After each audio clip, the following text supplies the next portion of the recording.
بسم اللہ الرحمن الرحیم۔ السلام علیکم۔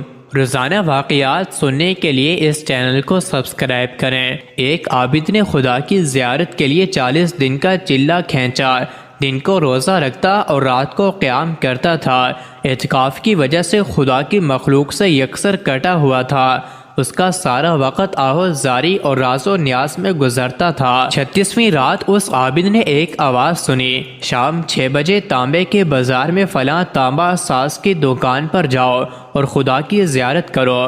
عابد وقت مقرر سے پہلے پہنچ گیا اور مارکیٹ کی گلیوں میں تانبا ساز کی اس دکان کو ڈھونڈنے لگا۔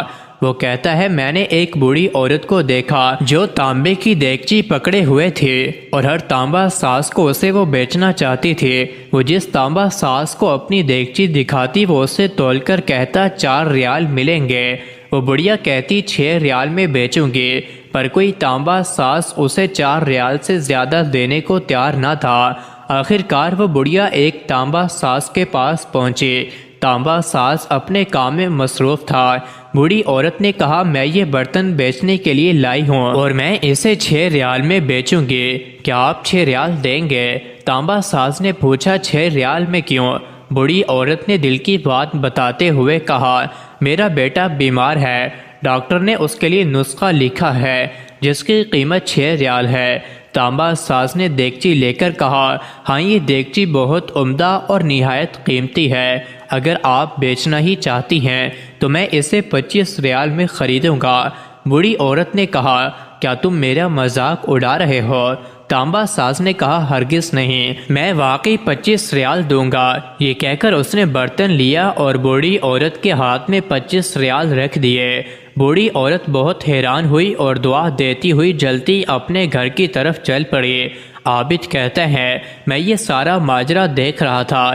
جب وہ بوڑھی عورت چلی گئی تو میں نے تانبے کی دکان والے سے کہا، چچا لگتا ہے آپ کو کاروبار نہیں آتا۔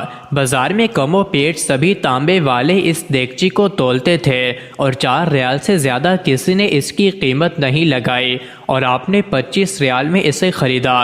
بوڑھے تانبا ساز نے کہا، میں نے برتن نہیں خریدا ہے، میں نے تو اس کے بچے کا نسخہ خریدنے کے لیے اور 1 ہفتے تک اس کے بچے کی دیکھ بھال کے لیے پیسے دیے ہیں۔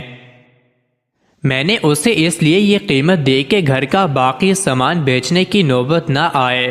عابد کہتا ہے کہ میں سوچ میں پڑ گیا، اتنے میں چلہ کشی سے کوئی میری زیارت کا شرف حاصل نہیں کر سکتا۔ گرتے ہوئے کو تھامو، غریب کا ہاتھ پکڑو، ہم خود تمہاری زیارت کو آئیں گے۔ حضرت واصف علی واصف فرماتے ہیں کہ چونٹی صبح سے شام تک محنت کرتی ہے اور اس کی کامیابی یہ ہے کہ خاک راہ سے رزق مل جائے۔ گدھ کی کامیابی یہ ہے کہ اس کی پرواز مردار کا راستہ دکھائے۔ مکڑی جالا بنتی ہے کتنا خوبصورت، ایک ماہر ریاضی دان اور انجینئر کی طرح اس کا مقصد کامیاب ہو جاتا ہے۔ اس کا مقصد جالا نہیں مکھی ہے، اور مکھی پکڑنے کے لیے خوبصورت جالا بنتی ہے، اور یہ اس کی کامیابی ہے۔ کامیابی کے گلیمر کے پیچھے انسان کی اصل خواہش چھپی ہوتی ہے۔ اس خواہش کا بغور مطالعہ کیا جائے تو کامیابی کا اصل مفہوم سمجھ میں آ سکتا ہے۔ مزید ایسے ہی ویڈیوز کے لیے چینل کو ضرور سبسکرائب کریں۔